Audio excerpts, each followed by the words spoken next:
வணக்கம். செய்திச் சுருக்கம். பொது சிவில் சட்டத்தை அமல்படுத்த உத்தராகண்ட் ரெடி. திருமணம், விவாகரத்து, தத்தெடுத்தல், வாரிசுரிமை போன்றவை மதத்துக்கு மதம் வேறுபடுகின்றன. இதற்கு பதிலாக அனைத்து மதத்தினரும் ஒரே சட்டத்தை பின்பற்றுவது பொது சிவில் சட்டம் எனப்படுகிறது. இந்த சட்டத்தை உத்தரகாண்டில் அமல்படுத்த அந்த மாநில அரசு திட்டமிட்டுள்ளது. சட்டத்தை அமல்படுத்த ஓய்வு பெற்ற உச்சநீதிமன்ற நீதிபதி ரஞ்சனா பிரகாஷ் தேசாய் தலைமையில் 5 பேர் கொண்ட குழுவை மாநில அரசு அமைத்தது.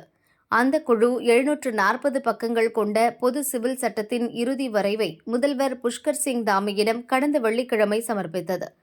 இந்த இறுதி வரைவை சட்டசபையில் தாக்கல் செய்ய அமைச்சரவையின் ஒப்புதல் அவசியம். அதன்படி வரைவுக்கு அமைச்சரவை நேற்று ஒப்புதல் அளித்தது. இதை அமல்படுத்துவது தொடர்பான 4 நாள் சட்டசபை சிறப்பு கூட்டத்தொடர் இன்று துவங்குகிறது. அதில் இன்று அல்லது நாளை பொது சிவில் சட்டம் அமல்படுத்தப்படும் என எதிர்பார்க்கப்படுகிறது. அப்படி அமல்படுத்தப்படும் பட்சத்தில் நாட்டிலேயே பொது சிவில் சட்டத்தை முதலில் அமல்படுத்திய மாநிலம் என்ற பெருமை உத்தரகாண்டுக்கு கிடைக்கும். கிளாம்பாக்கத்தில் மலிவு விலை உணவகம், அமைச்சர் சேகர் பாபு தகவல்.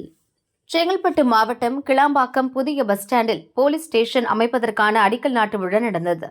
அமைச்சர்கள் சேகர் பாபு, அன்பரசன் ஆகியோர் பங்கேற்றனர். பின்னர் அமைச்சர் சேகர் பாபு செய்தியாளர்களை சந்தித்தார். கிளாம்பாக்கம் பஸ் ஸ்டாண்ட் திறக்கப்பட்டு 36 நாட்கள் ஆகிறது. அதற்குள் 90% அடிப்படை தேவைகள் நிறைவேற்றப்பட்டுள்ளது. நாள்தோறும் லட்சக்கணக்கான பயணிகள் வந்து செல்கின்றனர். அவர்களின் வசதிக்காக விரைவில் ஏடிஎம் மையங்கள் அமைக்கப்படும். முடிச்சூரில் ஆம்னி பஸ் நிறுத்துமிடம் அமைக்கும் பணிகள் ஏப்ரல் மாதம் நிறைவு பெறும். கிளாம்பாக்கத்தில் மிக விரைவில் மலிவு விலை உணவகம் திறக்கப்படும். குறைந்த விலையில் தரமான உணவுகள் விற்பனை செய்யப்படும். கோயம்பேட்டில் கடை வைத்திருந்த 11 உரிமையாளர்களுக்கு கிளாம்பாக்கத்தில் கடைகள் ஒதுக்கும் பணிகள் நடந்து வருகிறது என சேகர் பாபு தெரிவித்தார். வந்தே பாரத் ரயில் மீது கல் வீசி கண்ணாடியை உடைத்த ஆசாமிகள்.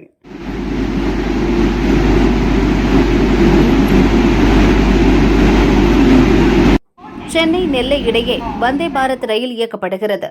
செவ்வாய்க்கிழமை தவிர மற்ற எல்லா நாட்களிலும் ரயில் இயங்கும். பகல் 2:50க்கு சென்னையில் கிளம்பி இரவு 10:40க்கு நெல்லை வரும். வழக்கம் போல நேற்று மதியம் சென்னையில் கிளம்பி நெல்லை நோக்கி வந்தது.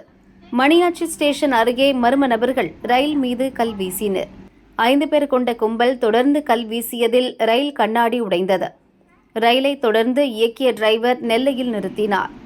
9 பெட்டிகளில் ஜன்னல் கண்ணாடிகள் உடைந்திருந்தது.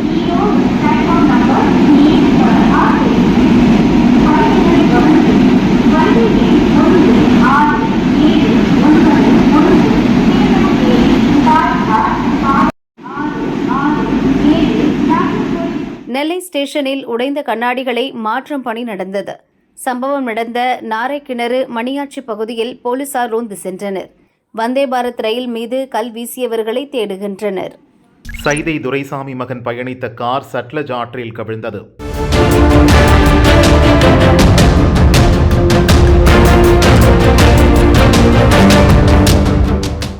அதிமுக முன்னாள் எம்எல்ஏ சைதை துரைசாமியின் மகன் வெற்றி நண்பர்களுடன் ஹிமாச்சல பிரதேசம் சென்றுள்ளார். அங்கு காசாங் நாலா பகுதியில் உள்ள தேசிய நெடுஞ்சாலையில் கார் சென்று கொண்டிருந்தது. அப்போது எதிர்பாராத விதமாக கார் அருகே இருந்த சட்லஜ் ஆற்றில் கவிழ்ந்துள்ளது. இதில் ஓட்டுநர் இறந்தார். வெற்றியின் நண்பர் திருப்பூரை சேர்ந்த கோபிநாத் படுகாயங்களுடன் மீட்கப்பட்டுள்ளார். இதில் வெற்றி மாயமானதாக கூறப்படுகிறது. அவரை தேடும் பணி நடந்து வருகிறது.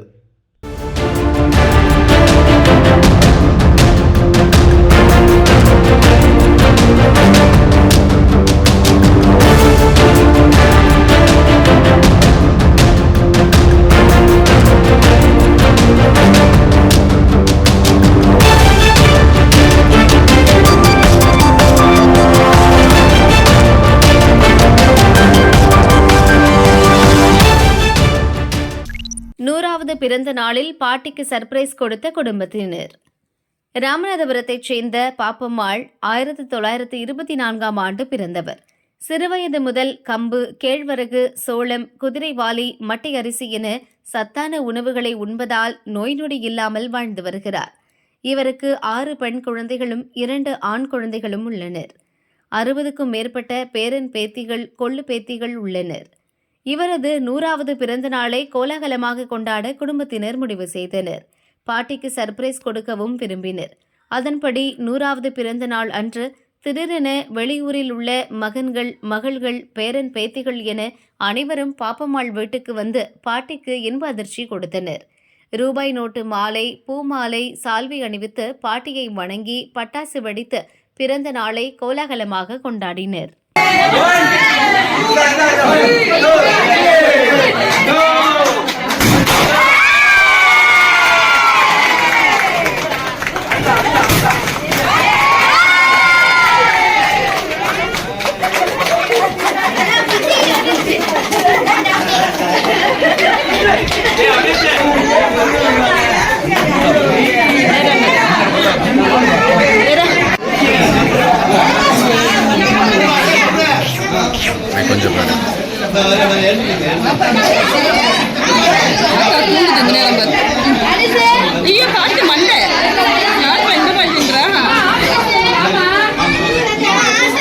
விஜயகாந்த் உருவத்தை கையில் பொறித்த பிரேமலதா. தேமுதிக தலைவர் விஜயகாந்த் கடந்த டிசம்பர் 28ஆம் தேதி மறைந்தார். அவரது மனைவி பிரேமலதா இப்போது தேமுதிக தலைவராக உள்ளார். விஜயகாந்த் நினைவாக அவரது உருவத்தை டாட்டுவாக வலது கையில் பொறித்துக் கொண்டார் பிரேமலதா.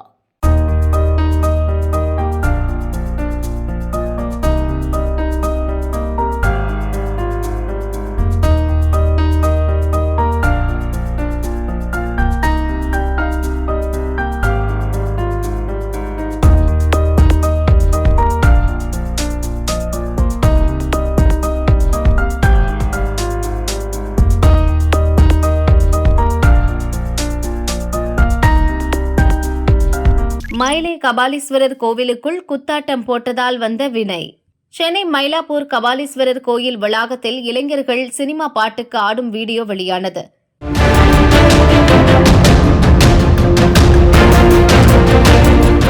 கோயில் வளாகத்துக்குள் போட்டோ எடுக்கவே அனுமதியில்லாத போது சினிமா பாட்டுக்கு ஆடுவது சரியா என பக்தர்கள் விமர்சித்தனர். இதையடுத்து நடனம் ஆடிய இளைஞர்கள் இருவர் மீது அறநிலையத்துறை சைபர் கிரைம் போலீசில் புகார் தந்தது. கடும் எதிர்ப்புகள் கிளம்பிய நிலையில் இளைஞர்கள் மன்னிப்பு கேட்டு வீடியோ வெளியிட்டுள்ளனர். நாங்கள் செய்தது தவறுதான், இனி இப்படி செய்ய மாட்டோம் என தெரிவித்தனர். போன டிசம்பர் மாதம் மயிலாப்பூர் கபாலீஸ்வரர் கோயிலுக்கு நாங்கள் போயிருந்தோம். அங்கே ஒரு டான்ஸ் வீடியோ எடுத்து பண்ணியிருந்தோம். ஸோ அந்த வீடியோ டிசம்பர் மந்த்து நான் போஸ்ட் பண்ணியிருந்தேன். ஸோ நேற்று சடனாக அதிலேருந்து கமெண்ட்ஸ் நிறைய வர ஆரம்பிச்சிது. அதில் என்னன்னு போய் பார்க்கும்போது அந்த வீடியோ தப்பாக ரீச் ஆகிருக்குன்னு பார்த்துட்டு அதை டப்புன்னு நான் டெலீட் பண்ணிட்டேன், தப்பாக போகுது அப்படின்னு சொல்லிட்டு.